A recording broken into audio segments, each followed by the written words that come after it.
Good afternoon, my friends.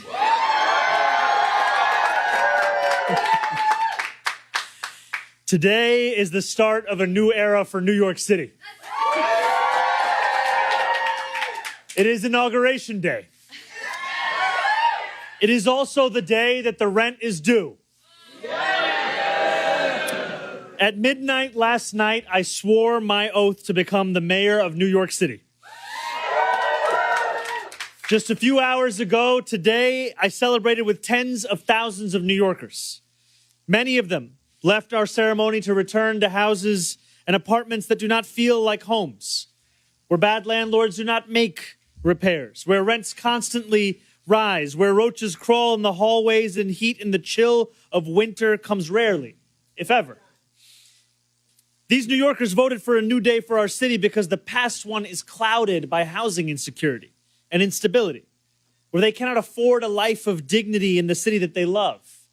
Today, on the first day of this new administration, on the day where so many rent payments are due, we will not wait to deliver action. And we will stand up on behalf of the tenants of this city. Yes, we know we are fighting for a rent freeze. But that is not the extent of our efforts. We will also stand up for tenants, build new housing, and get New Yorkers into housing faster. Today, we are announcing 3 executive orders. The first will be to revive the mayor's office to protect tenants.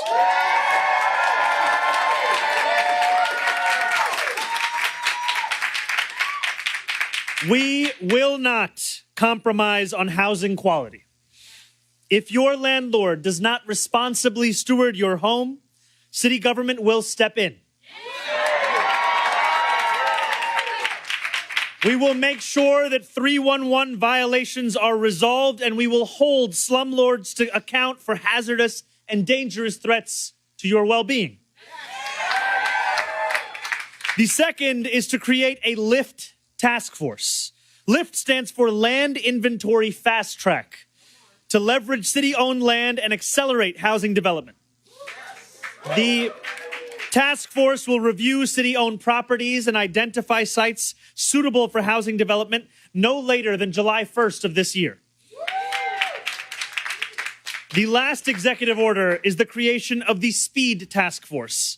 SPEED standing for Streamlining Procedures to Expedite Equitable Development. This task force will identify and remove bureaucratic and permitting barriers that drive up costs and slow housing construction and lease up, making it more affordable to build and easier to access housing across New York City. These 2 task forces will be overseen by our incredible Deputy Mayor for Housing and Planning, Leila Bozarg. These are sweeping measures, but it is just the beginning of a comprehensive effort to champion the cause of tenants too long ignored and homes too expensive. We are here today at 85 Clarkson Avenue. This building is owned by Pinnacle Realty, a notorious landlord whose name is all too familiar to far too many renters in New York City. Thank you. Tenants like Josie Wells, who we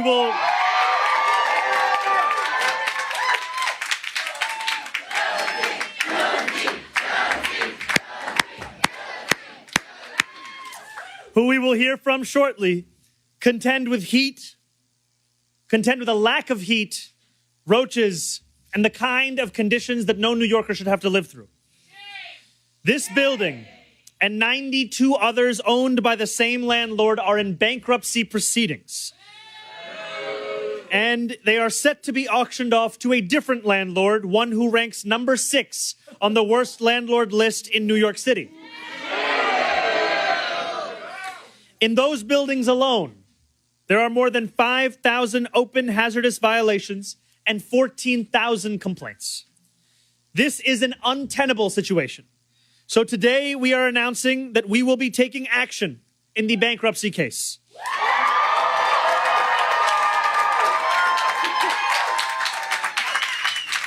Stepping in to represent the interests of the city and the interests of the tenants and say, once and for all, who this government will be fighting for. I have directed my nominee for Corporation Counsel, Steve Banks,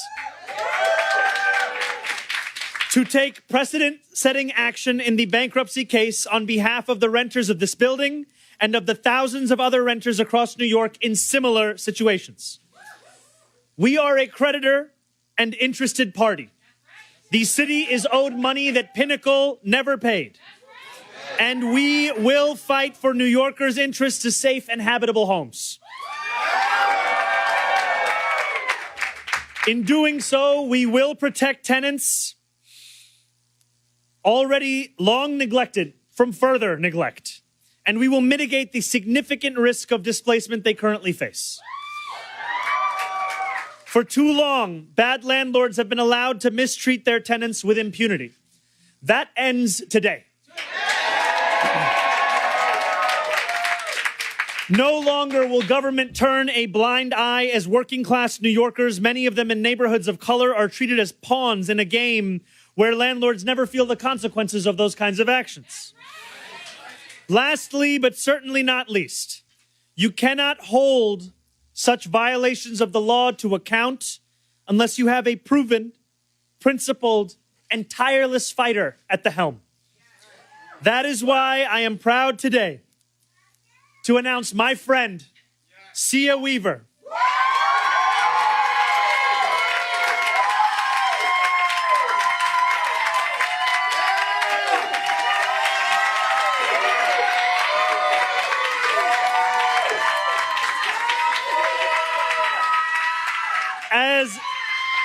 As the director of the newly reinvigorated mayor's office to protect tenants.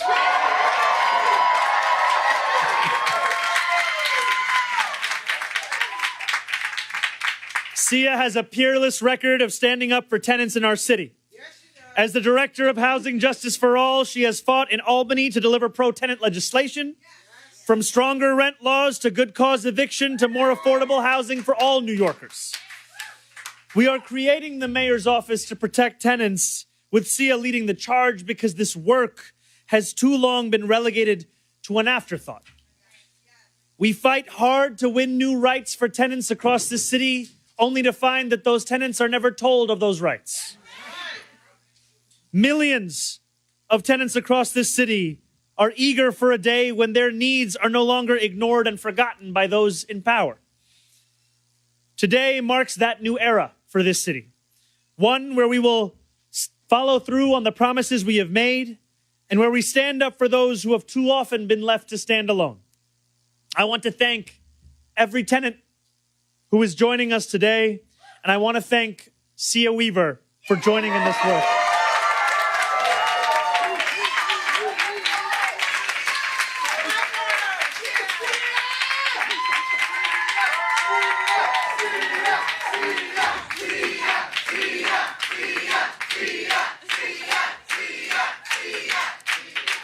It is now a great pleasure and an honor of mine to introduce the new Executive Director of the Mayor's Office to Protect Tenants, Sia Weaver.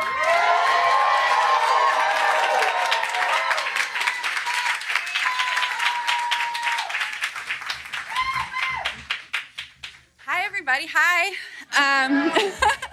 I can't believe we're here. I want to thank Mayor Mamdani. First, it said Mayor-elect Mamdani, but then we got to delete that. For this extraordinary appointment.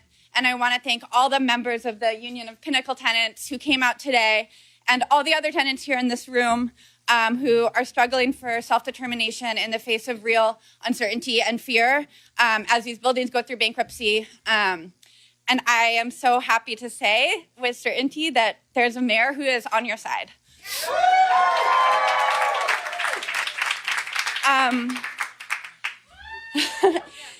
7 years ago or more, maybe 6 or 7 years ago, Zoran was not yet in office, but he was thinking about his future, our future, everyone's future, and he asked me what the most ambitious thing a new member of the New York State Assembly could do to protect tenants from price gouging, unsafe living conditions, and from landlords who demand way more than their fair share.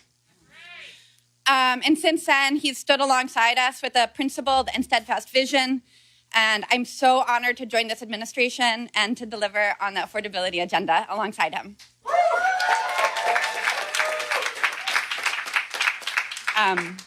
The affordability agenda starts with the rent. Too many New Yorkers are worried about the first of the month today. They're worried about paying for costs, even though our conditions are bad and getting worse. A rent freeze in the face of the fact that our living conditions are worsening every single day makes so much sense. New York is a majority tenant town.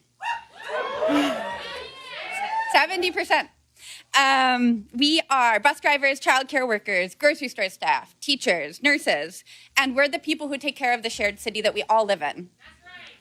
Every month on the first of the month, like today, when we pay our rent, we're the ones who are ensuring that the lights come on and our city moves forward.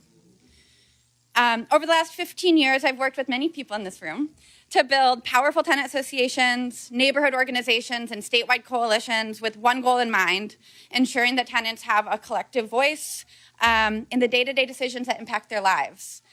And I am really excited to continue that work now in this new role, starting today. It is going to be challenging. New York is home to some of the most valuable real estate in the world, and everything about New York politics is about the fact that our land is really valuable. It's worth a lot of money to too few people, honestly, and we're fighting over it. I know that we can do it. I know that we can build a more equitable and affordable city because nobody loves their neighbors more than tenants love their neighbors. Even if you're kind of annoyed that your neighbor is taking a bath and it's coming into your apartment. The solidarity that I've experienced in a tenant association where people from all different backgrounds come together to fight together against leaks or rats or for safety, affordability, a say in what happens every day is the strongest solidarity I've ever experienced. I've been so blessed to be part of the tenant movement in New York City. It's brought me into rooms I never would have been in otherwise, and I can't wait to keep doing this work with you guys. I know that no one stands up for New Yorkers more than tenants stand up for New Yorkers, and no one stands up for the New Yorkers in this building more than Josie Wells.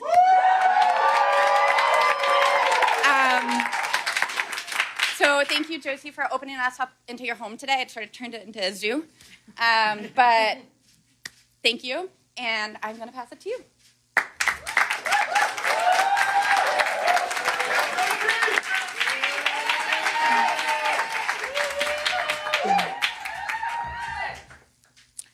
Thank you, everyone. Okay.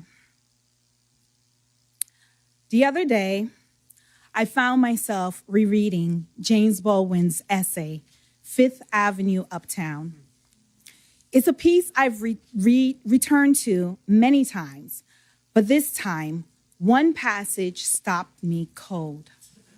Baldwin writes, "They patiently browbeat the landlords into fixing the heat, the plaster, the plumbing. This demands prodigious patience, nor is patience usually enough. In trying to make their hovels habitable, they are perpetually throwing good money after bad.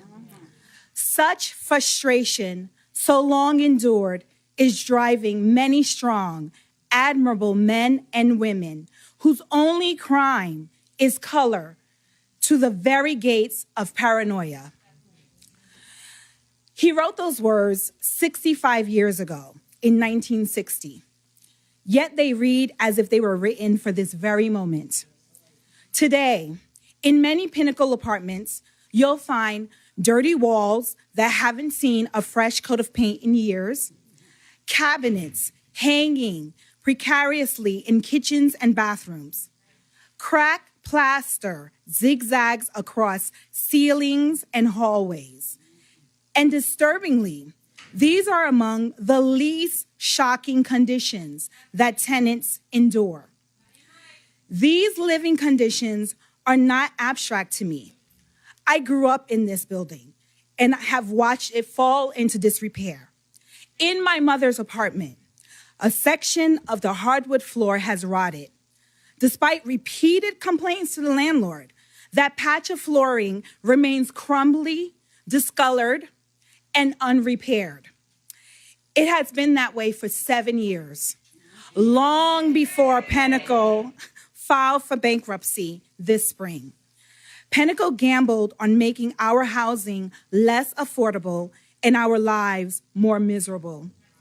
Now, having failed, they want to auction off our homes to yet another corporate slumlord. But Pinnacle tenants across the city refuse to accept this cycle of neglect. We banded together to demand safe, stable homes where we can live with dignity. I stand shoulder to shoulder with tenant associations recently formed across more than 50 buildings in Flatbush, Crown Heights, Park Slope, Harlem, Washington Heights, Inwood, Astoria, and Jackson Heights. In that fight, the Union of Pinnacle Tenants learned a thing or two about how to make a ruckus. Lessons passed down by the Crown Heights Tenants Union.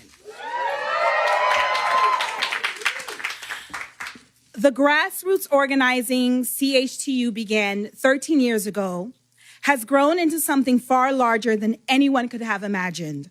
That swelling sound became a symphony, and from it emerged the Union of Pinnacle Tenants. And in this orchestra, I found my voice. And I have learned that when you make noise, or as the late, great civil rights activist John Lewis said, when you get in good trouble, some will dismiss it as just that, but others will lean in and listen. That is why the Union of Pinnacle Tenants is deeply honored that one of the very first acts Mayor Mamdani has taken is to visit a Pinnacle building, stand in solidarity with our fight, and announce the creation of the mayor's office to protect tenants.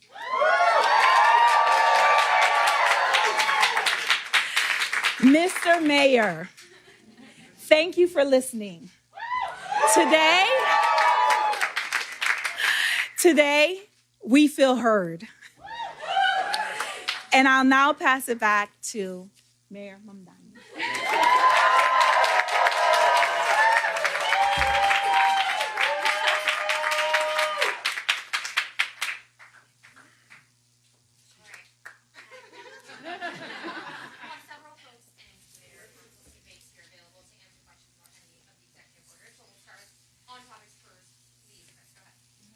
It's about an executive order that you also just announced. You're revoking all executive orders, I understand, that were issued after September 26th, 2024, which was the date of Eric Adams' indictment. I'm wondering, why was that date picked, and what orders in particular issued by Eric Adams after that were problematic to you? We speak about this day as a new era. And in order for us to fulfill the hope that that language engenders, we have to reckon with why so many New Yorkers have turned away from politics over the last few months, the last few years, the last few decades. And that was a date that marked a moment when many New Yorkers decided that politics held nothing for them, but more of the same. And what we are showcasing here in this moment is not only how we will stand alongside the New Yorkers who have been left behind, but also the structures we will create such that New Yorkers in this room and outside of it can know the truth of that commitment. This is an office and an executive director that will be tasked with delivering for these tenants, that will be empowered to deliver for these tenants. And I stand also alongside a state assembly member who has ensured that this work, this struggle, this issue is one that is never lost in the headlines of this city. What were some of the executive orders from Eric Adams issued after September 26th, though, that were especially problematic? One of them, for instance, created his Office of Anti-Semitism to combat anti-Semitism. Was that one you viewed as especially problematic that you wanted to get rid of? In our second executive order, we write about the structure of city government, and that structure also includes the continued incorporation of the Office to Combat Anti-Semitism. That is an issue that we take very seriously and is part of the commitment that we've made to Jewish New Yorkers to not only protect them, but to celebrate and cherish them. What I would say about the executive orders at large that were issued after that date is they are ones that time and time again come up against the interests of working class people and what they need from their mayor. Two questions. The first one. Sorry they took you off the press list. That's okay. Two questions. The first one, there was a pretty big tax the rich chant. I know a lot of your supporters like it. The governor doesn't love that phrase. Could you maybe speak to that divide and where that fits among your priorities going forward? You know, I have said over the course of our campaign, and I will now say as the mayor of this city, that the two most straightforward ways to raise revenue, to not only take on the fiscal challenges that we are inheriting, but also to fulfill the affordability agenda that we have been running on, is by raising taxes on the 1% of New Yorkers who make $1 million a year by an additional 2%, and by raising the state's top corporate tax rate to match that of New Jersey. And in this, we would raise $9 billion. And we put this forward because it is critical in a moment like this to not allow fiscal challenges to become an excuse for austerity, but instead to respond to them with the seriousness they deserve and the ambition that New Yorkers require, such that we not only protect what they have today, but ensure that they have more tomorrow. The second question, is Anthony Miranda going to remain sheriff of New York as your mayor? We haven't made any additional personnel commitments, but as soon as we do, we will share them. Yeah, hi. Two good things. One, the precedent-setting action that you're directing the Corp Council to take. Can you just elaborate on what specifically that is, what power the city might have here, and then also. Let's do that one first, Okay. and I promise we'll get to this. And I'll just bring up my nominee for Corporations Council, Steve. Thanks.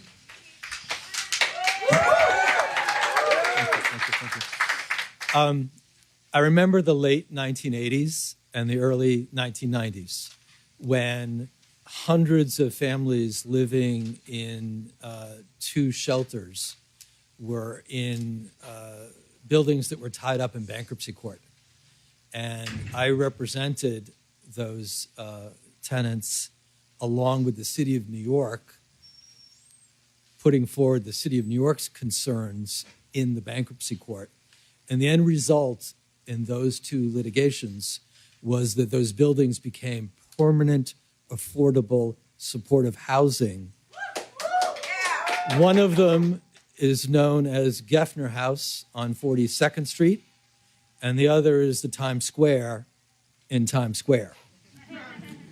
That kind of creativity resides within the law department, and we will be working with the law department lawyers to do what is in the best interest of New Yorkers in that bankruptcy case. The same as so many years ago, we came up with a pathway forward when people said it was not possible. And then I know you've asked about this, but now that you're officially mayor, we did see Eric Adams take action seemingly to block your core promises of freezing the rent by adding new appointees to the rent guideline board. What is the plan there at this point? Are you concerned it's going to affect this core promise of yours in year one? I continue to be confident that the Rent Guidelines Board will assess the landscape for tenants of rent-stabilized units across this city and find that they are in dire need of relief. What we have seen in the last year is that they found that while the profits of landlords of rent-stabilized units went up by 12%, the median household income for those same tenants was $60,000 a year. And what we are speaking about is a reflection of what we have already seen, and I continue to be confident in that board. Go back to Mr. Banks. Could you just say you're going to intervene in this bankruptcy? What are you going to specifically ask the court? What is the purpose of this intervention? Beyond, I know the goal is for the interest of the tenant. What specifically are you going to do in furtherance of that goal if you get to intervene? First of all, the city of New York is already in the bankruptcy proceeding because the city of New York is a creditor. There's substantial fines and tax issues that are outstanding. And look, elections matter. And the position that the city has taken, the mayor has directed me to take another look at it. And I have confidence with the creative lawyers, as I said before, in the law department, that we'll come up with a way to not only address the financial needs of the city in terms of the collection of property taxes and the fines, but also so that the path forward with the tenants is one in which they can live in buildings that have appropriate conditions. We did it before, the city of New York, together with the Legal Aid Society, in the late 1980s and the early 1990s. We're going to apply that same creativity in a proceeding in which the city is already part of the proceeding. You're already in as a creditor, so you're going to make sure the city gets paid. But again, I just didn't hear a specific thing of what you want to do for the tenants here. Are you going to keep them in the building if it gets bought? I mean, something concrete. What are you asking the court here? Let me be clear. I have been a lawyer for 44 years, 45 years, I guess, at this point. I have always wanted to confer with my clients, the deputy mayor, the person who was just appointed as head of this terrific office. She's just been appointed a few minutes ago. I want to understand very clearly what they would like us to say in the court. And then as good lawyers, the law department will move forward with what they would like us to do. But I think it is a very important moment now, today, for the city of New York to say, we're going to be in that proceeding in a way in which the path forward is not simply trying to address the city's interests, but the city's interests are also bound up with the tenants' interests. Just before you go, I'm just going to add one thing, which I think Steve alludes to, which is that the city of New York has not lacked for tools or tactics. The city of New York has lacked for intent. And that is what we are changing today. Mr. Mayor, Anthony Carlo at WABC. Just want to ask you about the LIFT task force that you talked about, leveraging city-owned land for housing development. Can you just elaborate on how this is specifically different from some ambitious plans we've seen in previous administrations to build affordable housing? So the last administration had a similar executive order that expired in December.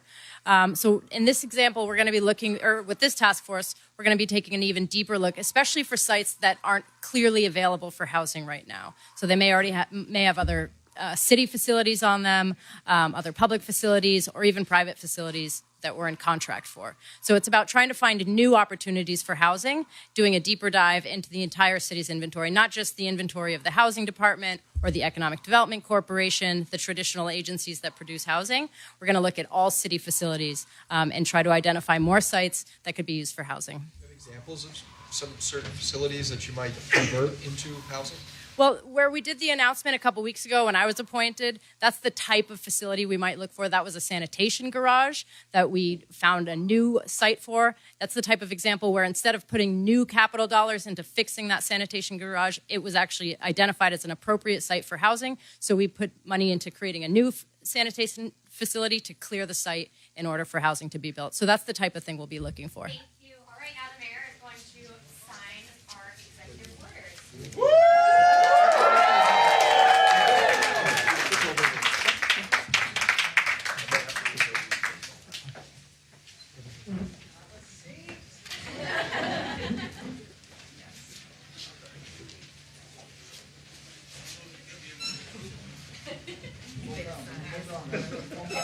Can you sit down, please? Put the phone down. Bring the phone down. Everybody ready?